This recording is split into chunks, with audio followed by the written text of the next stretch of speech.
aside from the shoulder strap to carry more. And now their musical instrument.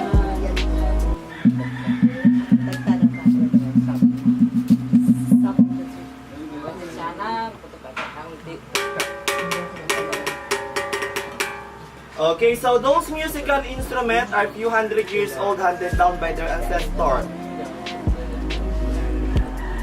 Okay, so before the arrival of the modern guitar or those 6-string guitar, the Palawan, they already had their 2-string guitar. So considered as the first guitar in the Philippines. So nasa aklat na din po yan. They call this as Kusyapi or also known as Kudyapi, the first guitar in the Philippines.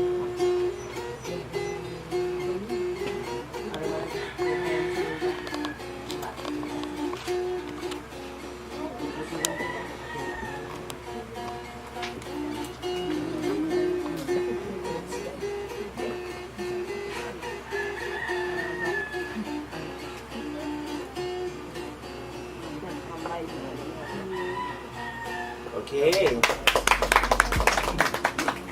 Okay, so this one, it looks like a very simple musical instrument. So it may be the palm, kapirasong bat-bat lang po yan. And on top, it's beeswax or kalalot, the adjuster of the sound. So by the use of vibration, they can produce an amazing sound from this. So they call this as arodi.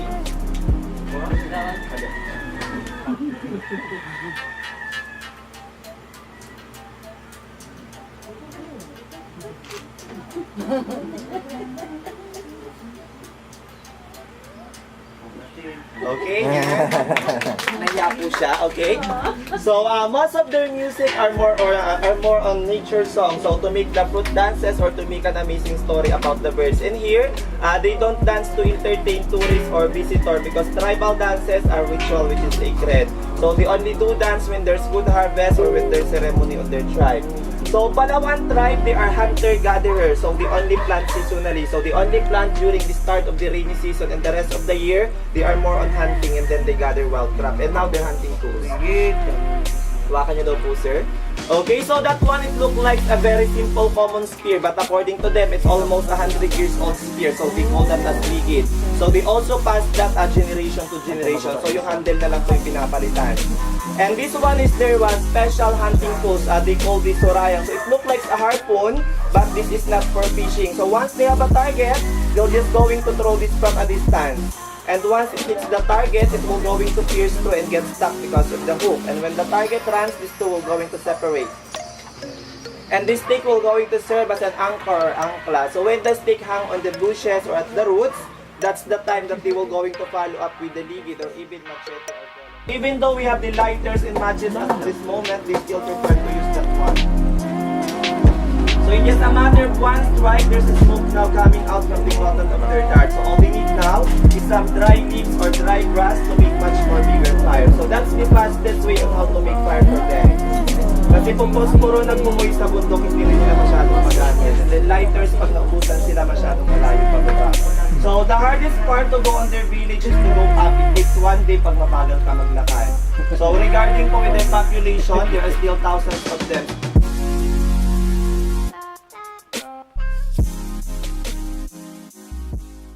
Palawan before is submerged. That's why there's a lot of corals. So they were picked up, they were taken to this area. When they get here, lunch will serve, and then after the lunch, probably about 1 o'clock in the afternoon, they were herded inside the tunnel or the so-called air raid shelter. Now there's an air raid shelter good for 20 people, for 30 people, and so on. Now about 15 years ago, when they were the perimeter fence of the back is being constructed, we have a lot of survivors, some of them, 20 survivors, and some of the scenery during the Second World War here in Palawan. The airport before, this is the functioning airport, and this is the airport wherein they are constructed at that time. Now this is the recovery 1952 when the remains of American prisoners of war were being retrieved and now taken to Jefferson County, Missouri for a mass burial. So this is the actual air raid shelter. You can see the bones. You can come closer.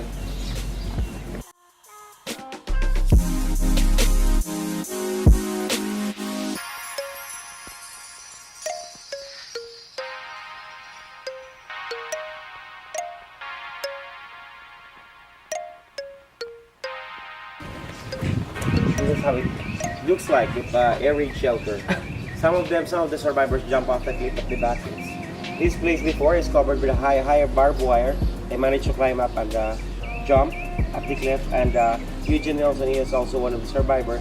He swam across, and while swimming, he was attacked by a baby shark. He was helpless. He was recovered by the guerrilla at that time, headed by the governor of Palawan. During Spanish time, Puerto Princesa were named as the most beautiful settlement in the country. As you can see, all the streets are very organized. The port, you can see the aerial view, the location of Puerto Princesa. Now Puerto Princesa has reclaimed its splendor. I have mentioned earlier that Puerto Princesa is a recipient of both local and international awards. So it became an example to the world when it comes to conservation. And do you know that Palawan is the richest province in the country? Why? We are the best fishing ground in Southeast Asia. We have gold deposits. We have the 4th largest deposit of nickel in the world is found here in Palawan. Really? Yes, sir. We have about 200 billion barrels of oil at this Pratlys. And right now we have Malampaya natural gas functioning by Shell Philippines, operated by Shell Philippines right now. So billions of proceeds we had out of the operation conducted at the Malampaya natural gas. So as you can see the bay, the airport at the back, it's perfect. One of the beautiful settlements in the country.